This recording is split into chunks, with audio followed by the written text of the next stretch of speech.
welcome back to another episode of Handloader TV. We're continuing our series on World War II Small Arms, and with me here is the author of Shooting World War II Small Arms, Mike Venturino. Mike, thanks for letting us come here and have fun and shoot all these great firearms. And today we have an M2 Carbine. That's correct. These came out at the very end of World War II. It's doubtful if any of them actually saw action, but they figured the M1 Carbine semi-auto just wasn't enough. So they did some minor changes in here. They put a selector switch here, and it'll fire semi-auto with aim fire, very accurate aim fire at short ranges.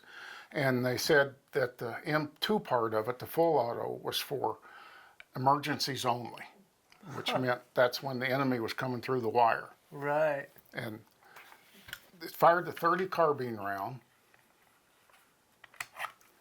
in 15-round magazines or 30-round magazines. And I have found that the 30-round magazines in this gun, at least, are not very reliable. So I shoot it only with the 15-round magazines.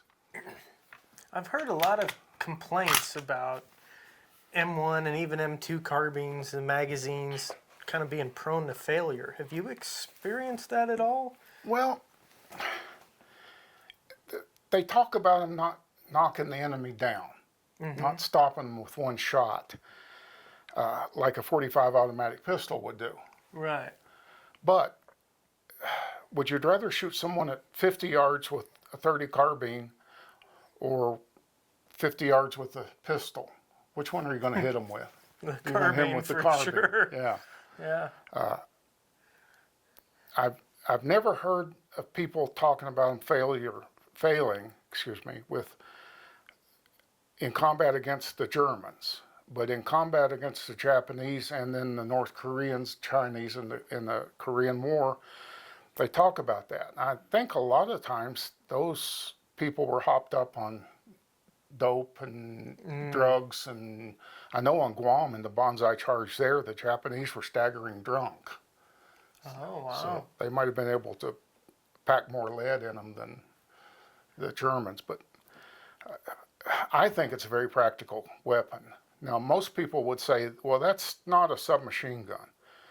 It is. A submachine gun, by definition, is a short gun that will fire full auto with a pistol cartridge. Right. Well, the 30 carbine, whether you call it a pistol cartridge or not, that's what it is. It's the size of it's the same length as a .357 Magnum pistol round. That puts it in some perspective there, doesn't it? That's right. It's a pistol cartridge. These things were made by the million. The M1 was made in more numbers, but then they converted to M2, and some M2s were made from scratch, mostly by Winchester, I believe it was. Okay.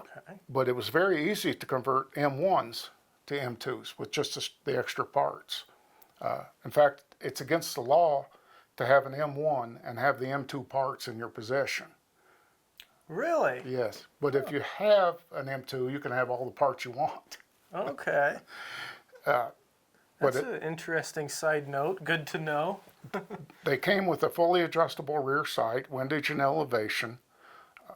A lot of the men carried magazines and pouches right on the stock so you could get right to them. Ah. It's a very effective gun.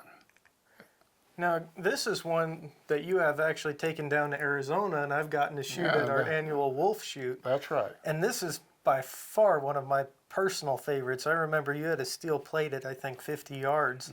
I was able to ring that pretty consistently with 3-round bursts or so. And, there's a little bit of rise, but it's pretty controllable, very comfortable, and it's light. Well, it shoots about the same cyclic rate as the Thompson submachine gun, but with them you're shooting a 230 grain bullet out, so it wants to climb. You have to fight to climb. This you're shooting a 110 grain bullet out, and it just doesn't climb like a Thompson does. You can lay them in with it. Now, as far as caring for this, any special notes or anything in particular about the M2 that requires special attention? No, keep them clean. It's very easy to dismantle for cleaning. All you have to do is remove this band, take the forearm off, lift the barreled action out of here. It's got a little hook arrangement, and you can clean it very easily, put it back together, put some oil on it, you're good to go. That seems to be kind of a theme with all these military firearms. They made it pretty simple and oil them and they'll run forever, huh? You don't need a tool to take this apart. The screw was made to be used with a case rim, so you didn't even need a screwdriver to take it apart.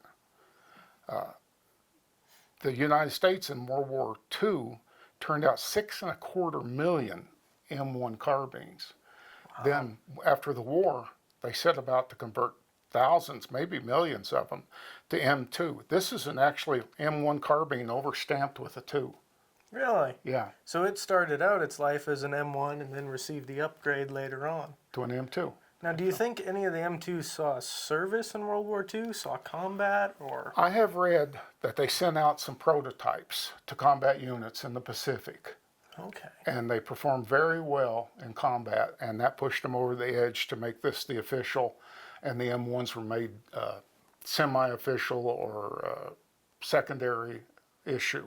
Okay. And then in in Korea, they made these, they issued them to practically everyone in a crew-served weapon, in a vehicle, officers, anybody that needed a gun and wanted more than a .45 automatic pistol. Very interesting. Very interesting. So when it comes to hand loading for this guy, do you have a pet load or a favorite load? I've got two. Two? I've got two. These things shoot cast bullets beautifully.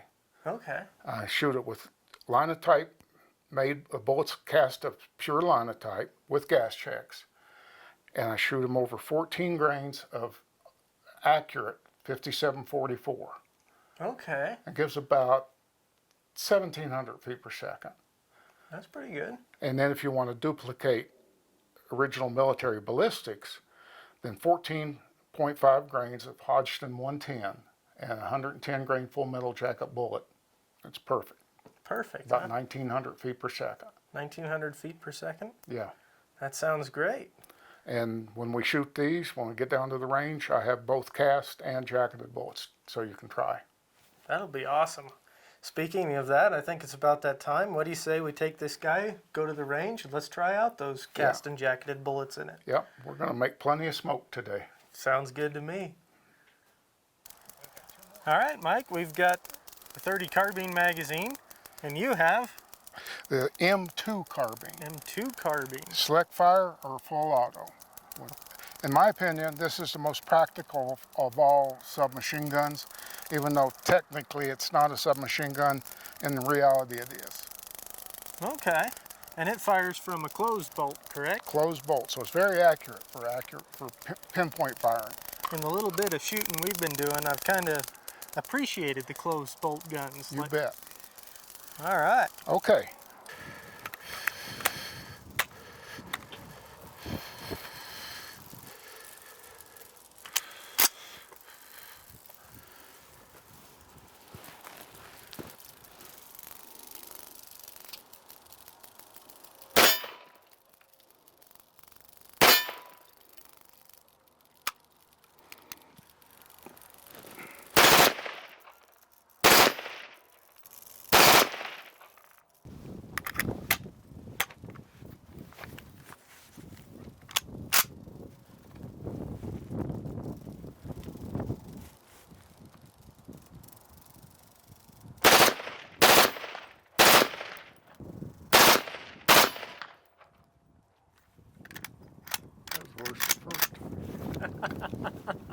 So we're out on the range and we just finished a long day of filming with all these awesome full autos, and we figured we'd do this kind of all together You're right. with all the full autos, so that way we kind of had some time behind each one of them and we could talk about them.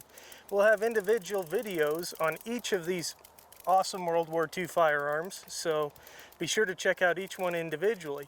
But as far as a conclusion goes, for me, my personal favorite has to be this STG 44, MP 44, as this one's marked. Yes. It is a super cool gun. It's the first assault rifle ever made, definitively. And it's a neat intermediate cartridge. It's pretty accurate in semi-auto. Gets away from you pretty quick in full auto though. Yeah. And then of course you got to have the Thompson in there. And again, we'll have individual videos on all of these. But I had so much fun out here shooting these things. I learned so much just listening to Mike talk about them, and we didn't even skim the surface. If you really want to learn more about these classic, iconic, historical firearms, be sure to check out his book, Shooting World War II Small Arms. It's an awesome book with load data, tons of information on it. And Mike, I have to thank you for coming out here and doing this with us, opening up your home, your shooting shack. I have to give a special thanks to Ted Tompkins for being the official Gopher. the gopher. The gopher. I mean, he was running back and forth, brought us lunch, brought us food. I really appreciate that, Ted. And Mike, I don't have enough good things to say about you. I really appreciate this. Shooting your ammunition, your time, your guns, means a lot to me. I'll tell you what, Jeremiah, I had just as much fun sharing it with you, and I'm proud to be included in this. It means a lot to me. And as for my favorite, that's the MP40. It's one of the least practical, but I saw a lot of movies in the 50s and 60s. And they all had those, right? That's right, yeah. For sure. As a young kid, I grew up watching combat and shows like this, so getting to shoot these firearms is really a dream come true. And we got a lot of great performance out of all of them. The Nambu really surprised me with its simplicity and its accuracy. The Lewis gun did pretty good too, but as you were saying, it's not quite zeroed. That's right, yeah. So we got to cut it a little bit of slack.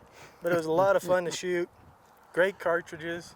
The Sten, a simple mass-produced submachine gun that worked. Yeah. Kind of the same thing with the grease gun.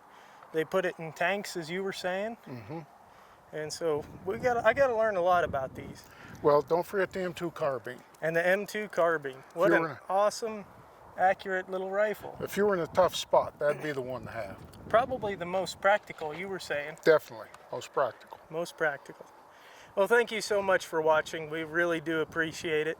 And again, a special thanks to Mike and Ted Tompkins for making this all possible.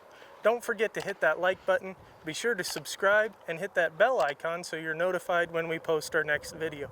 And as always, if you have any questions or comments or personal experience with these guns, we'd love to hear about it. Be sure to leave those thoughts in the comments below. And until the next episode, we'll see you later.